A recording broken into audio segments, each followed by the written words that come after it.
Hello everyone, question number 1 का part 3 करते हैं। इसमें सबसे पहले हमें ए बी और सी की वैल्यू निकालनी होगी।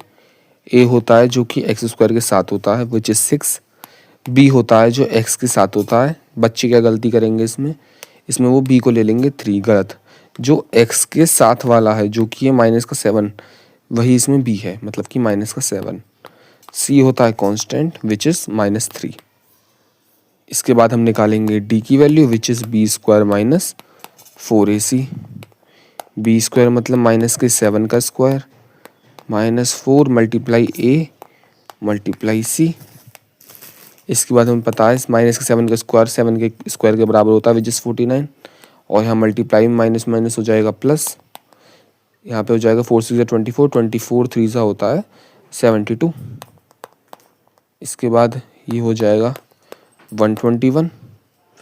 डी की वैल्यू ये है। उसके बाद हमें निकालनी होती है अंडर रूट डी की वैल्यू। आपको पता है 11 का स्क्वायर होता है 121, तो अंडर रूट डी की वैल्यू हुई 11।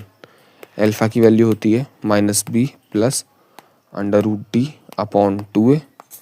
माइनस बी का क्या मतलब है, बी की वैल्यू क्या है हमारी -7, तो माइनस का बी का मतलब क्या है -7 plus under root D upon 2a। A की वैल्यू क्या थी 6 थी, ये हो जाएगा प्लस का 7 प्लस 11, 7 और 11 18 अपॉन 6 2 जा 12। ये दोनों कट जाएगा, 6 3 जा 18, 6 2 जा 12। तो हमारी अल्फ़ा की वैल्यू आ गई 3/2। बीटा की वैल्यू होती है -b minus under root D upon 2a। बस यहाँ पे अंडर रूट डी का साइन चेंज होता है, वही -7, लेकिन यहाँ पे माइनस का 11 आएगा क्योंकि माइनस का अंडर रूट डी है। इसके बाद 2a सेम रहेगा। तो यहाँ पर क्या होगा, 7 में से 11 गया अपॉन ये प्लस का 7 हो गया -11 अपॉन 12। इसके बाद आपको पता है -4 अपॉन 12 आएगा। इसके बाद आएगा -1/3, क्योंकि दोनों 4 से कट जाएंगे। हमारे पास अल्फ़ा की वैल्यू आ गई, बीटा की वैल्यू आ गई। अब हम करेंगे रिलेशन वेरीफाई।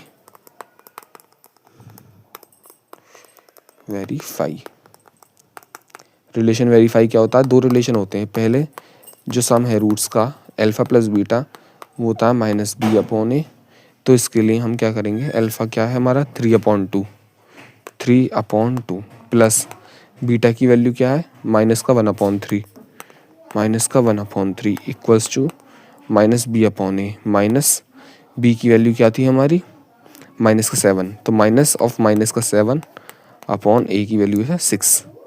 इसके बाद यहाँ पर आप तेज़ी से एलसीएम कर लीजिए, प्लस माइनस माइनस हो जाएगा, ये +7/6 हो गया। इसके बाद आप एलसीएम लीजिए, 6 आएगा, यहाँ पर 3 की मल्टीप्लाई होगी, यहाँ पर 2 की मल्टीप्लाई होगी, 7/6। अब LHS में क्या आ गया, 7/6 बराबर 7/6। अगर LHS और RHS बराबर हो जाते हैं इसका मतलब हमारा रिलेशन वेरीफाई हो चुका है। तो यहाँ पर हम लिख देते हैं LHS इक्वल्स टू RHS। इसके बाद हम करते हैं सेकंड रिलेशन वेरीफाई, जो कि होता है अल्फ़ा बीटा बराबर C अपॉन ए। अल्फ़ा बीटा का मतलब क्या है, अल्फ़ा की वैल्यू क्या थी हमारी 3/2, बीटा की वैल्यू आई थी -1/3। C की वैल्यू क्या थी हमारी, C की वैल्यू थी हमारी -3 और A की वैल्यू थी 6।